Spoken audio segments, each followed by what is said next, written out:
It is with great amazement and gratitude that I am standing up here today, delivering my senior sermon. This week's Parsha, Truma, is the portion I read for my bat mitzvah when I first decided I wanted to be a rabbi just 17 years ago.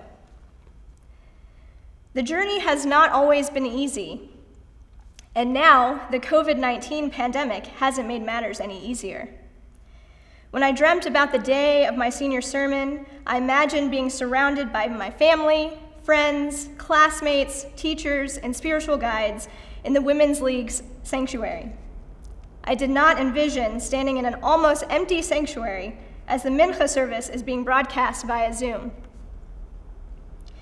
In the beginning of the stay-at-home orders, there was this feeling of urgency, stocking up on house good items, taking our professional and personal lives to the four corners of our computer screens in order to maintain a sense of community, and the need to protect one another as the virus was taking over people's health. Now, I feel it's a matter of finding ways to makeshift our homes into our offices, classrooms, gyms, art studios, and so much more, while, at the same time, maintaining our home as a place of respite, a sanctuary. Back in March, I got engaged to my best friend, Andy. We are figuring out ways to create a home together. I recently bought myself a collapsible desk that I set up in the living room, and it is designated only for doing work. I take it down each night when I'm done working for the day as a way to transition from the workday into relaxing for the evening. Then, I set it up each morning to help me get into the mindset of being in class, work meetings, or completing assignments. Our mundane world has become a world of plagues, but we are not the only ones who have lived through a plague. Bnei Yisrael, the Israelites, also lived through plagues in Egypt. Their freedom came with a price of wandering through the wilderness for 40 years. During this voyage, the Israelites were given instructions from God to build their own sacred space, the Mishkan, the tabernacle, a portable sanctuary for God to dwell in amongst them. While my analogy is hardly exact, still, like Bnei Israel, I strive to create sacred space in my daily life. Just as my collapsible desk is put up and down each night, so too the tabernacle was dismantled and set up again and again at every stage of the Israelites' journey. Like Bnei Israel in the wilderness, I too yearn for sanctuary. In Parshat Truma, we learn about God's home on earth. The Parsha begins with God speaking to Moses.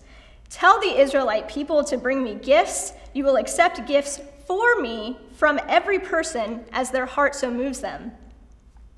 Then we get a list of specific items that are to be used in building the Mishkan. What if these weren't the gifts that move the people's heart? The detailed blueprints are provided since God is asking the people to build a sanctuary to enable God's presence to dwell among them. In other words, a personal home for God. Also, the specific blueprints represent the intentionality behind making God's home a place of comfort. God registered with Bnei Israel for the very specific items to build the Mishkan in order to ensure God has everything for God's home. God said, "Ve'asu li mikdash v'shachanti betocham." Make for me a sanctuary that I will dwell in among them. It is in the command form in which God prescribes this initiative. It is an effort the Israelites are responsible for, bringing God into their sanctuary.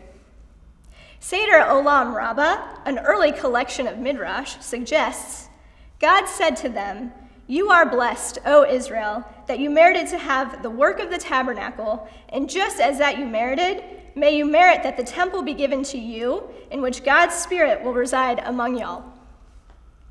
This shows that by putting in the effort to create for yourself a sanctuary, a place for holiness, you will be honored with God's presence. It is through the sacrifice of a truma, a gift offering, that one can build a community for God's presence. The Haftorah for Parshat Truma comes from the biblical book of 1 Kings. It describes the beginning of the construction of the temple by Solomon.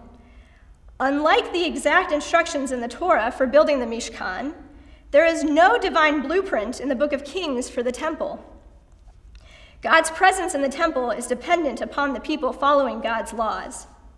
If you follow my rules and do my law, and observe all my commandments and obey them, I will dwell amongst the Israelites, and I will not abandon my people Israel. God is drawn into the human world through covenantal obedience. Understood together, both the Torah and Haftorah portions deal with the notion of sacred space. In the Torah, it is a portable tabernacle, and in the Haftorah, it is a permanent house. They share the same goal of bringing in God's presence. Andy and I are discovering this new journey of living in an ordinary world, of getting through the workday, and simultaneously carving out a sacred space. Soon, we will begin registering for household items at our favorite stores to build our sanctuary together. Our kadosh, holy separate lives, is slowly becoming kiddushin, a shared holiness as we build our sanctuary together. During this pandemic, we are all living, working, exercising, and painting in our permanent homes, and we are each finding ways to utilize our portable structures to transition between those spaces. How do you transition between moments of your day? It could be you have a specific office space in your home where you answer emails, participate in work-related meetings, and do projects. Or it could be that you change your clothes from pajamas to work clothes, even if that means putting on a different pair of sweatpants. Not surprisingly, the values I described about my portion for my bat mitzvah are similar to my values today as an almost rabbi. The values focused on the building blocks of my journey, and my bat mitzvah set the foundation of my exploration. Now, I'm finishing up one journey from the avdut, servitude, of being a student, to the cheirut, freedom, of stepping into the real world as a rabbi. Each step allows me to embrace kedusha, holiness, from the day-to-day reality.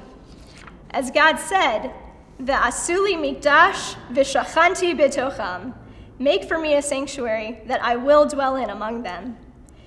May we all find ways to build a base of